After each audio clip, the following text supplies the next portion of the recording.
Assalamualaikum warahmatullahi wabarakatuh. Yang terhormat kepada Bapak Yayan Alpian MPD selaku dosen pengampu mata kuliah Teori Belajar dan Pembelajaran serta teman-teman yang saya banggakan. Pada kesempatan kali ini, kami dari kelompok 10 akan menjelaskan materi tentang faktor-faktor yang mempengaruhi proses belajar dan hasil belajar.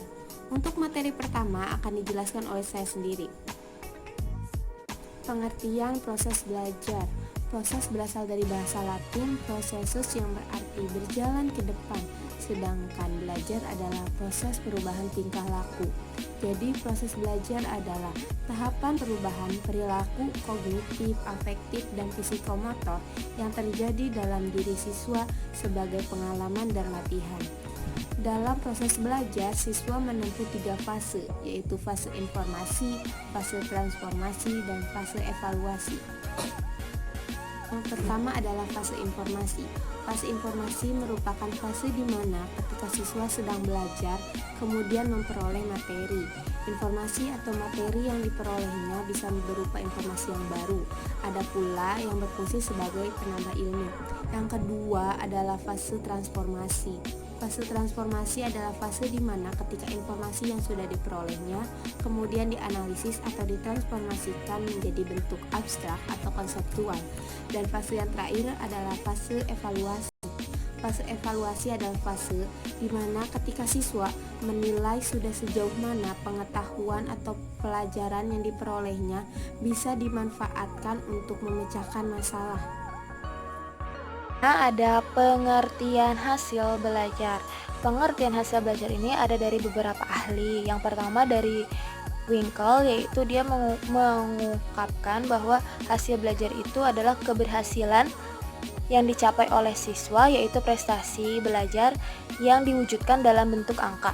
Yang kedua ada menurut Winarno, hasil belajar siswa bagi kebanyakan orang ini yaitu berupa ulangan, tes, atau ujian yang mana maksud dari ulangan itu untuk memperoleh suatu indeks dalam mencapai keberhasilan siswa.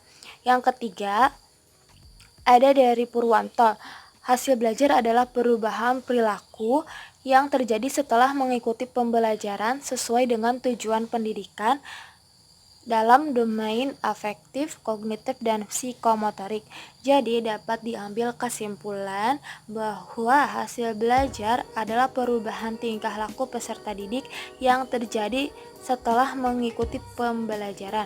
Perubahan tersebut itu meliputi aspek kognitif yang berupa kemampuan hafalan, pemahaman, penerapan, analisis, sintesis, dan evaluasi.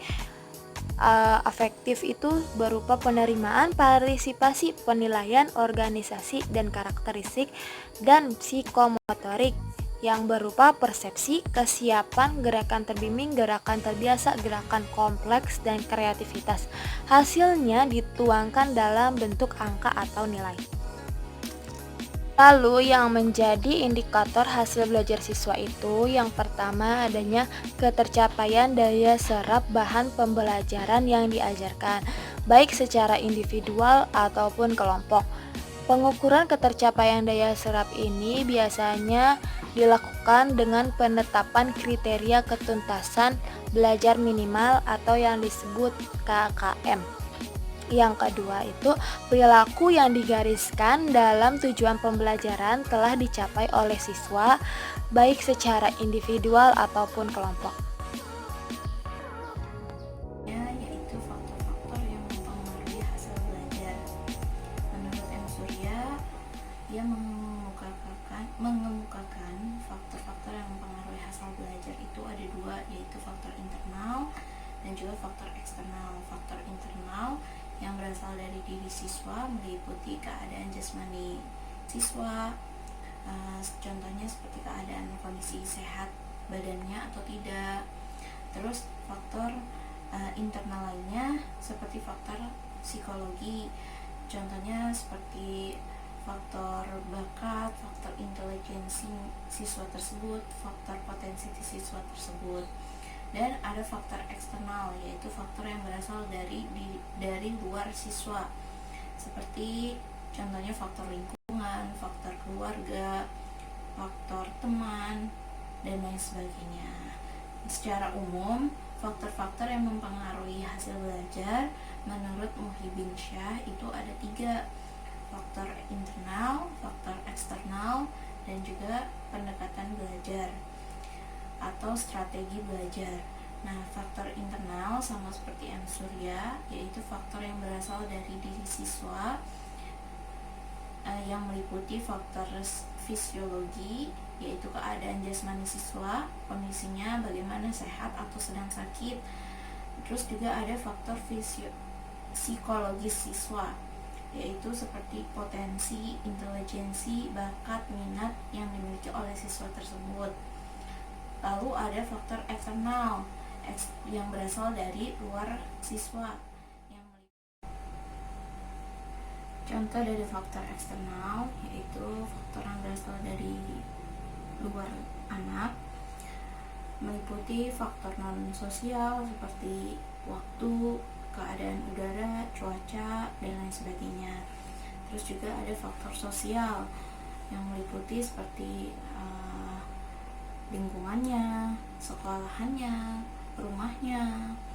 Terus juga ada lingkungan sosial seperti sekolahnya bagaimana, terus ada juga kondisi teman-temannya bagaimana, gurunya bagaimana.